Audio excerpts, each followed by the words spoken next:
Kalau suami istri sudah meninggal, apakah almarhum di alam sana masih ingat anak istrinya? Apakah yang dilakukan anak istrinya di dunia itu dia masih bisa menerima informasi, hanya tidak bisa melakukan apa-apa? Manusia hidup di 5 alam. Yang pertama alam roh. Belum ada kuku, belum ada bulu, belum ada tulang, belum ada sumsum, belum ada yang zahir. Namanya alam roh. Setelah dari alam roh pindah ke alam rahim. 40 hari dalam bentuk sperma, 40 hari dalam bentuk darah, 40 hari dalam bentuk daging, daging berubah menjadi tulang, tulang dibalut daging lalu menjadi makhluk yang sempurna. 9 bulan 10 hari. Setelah itu masuk ke alam dunia.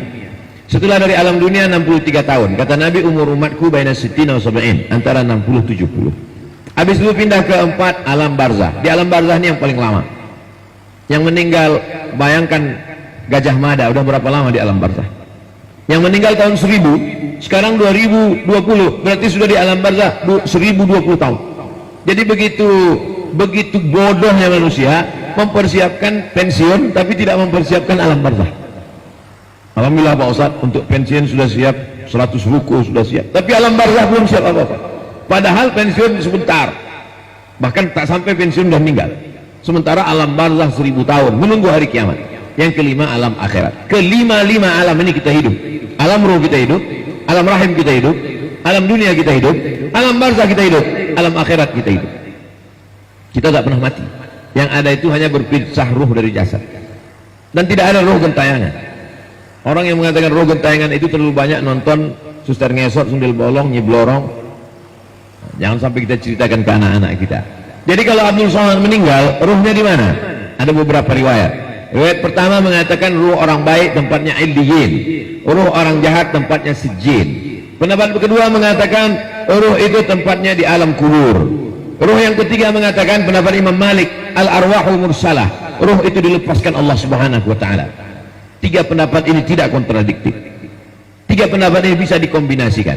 Kuasa Allah Subhanahu wa taala. Ada kalanya Allah melepaskan ruh itu sesuai dengan izin ketentuan Allah. Ada kalanya Allah mengembalikan ruh itu ke alam kubur untuk merasakan azab kubur atau nikmat kubur. Ada kalanya ruh itu ditempatkan Allah, kalau dia baik Illiyin, kalau dia tak baik di Sijjin. Mudah-mudahan ruh kita berada di Illiyin dan dia bisa melihat amal anaknya, keluarganya, saudaranya sesuai dengan kuasa yang diberikan Allah Subhanahu wa taala. Sebagaimana kita hidup bisa melihat, mereka pun bisa melihat. Bedanya bisa mereka melihat kita, kita tak bisa melihat mereka, tapi ada di antara kita yang bisa melihat. Mana contohnya? Nabi Muhammad SAW ketika Isra Mi'raj, dia berjumpa dengan Adam, dia berjumpa dengan Nuh, dia berjumpa dengan Idris, dia berjumpa dengan Ibrahim, dia berjumpa dengan Musa. Padahal nabi-nabi itu sudah meninggal dunia. Itu menunjukkan bahwa ada di antara manusia yang bisa melihat, di antaranya Nabi Muhammad SAW.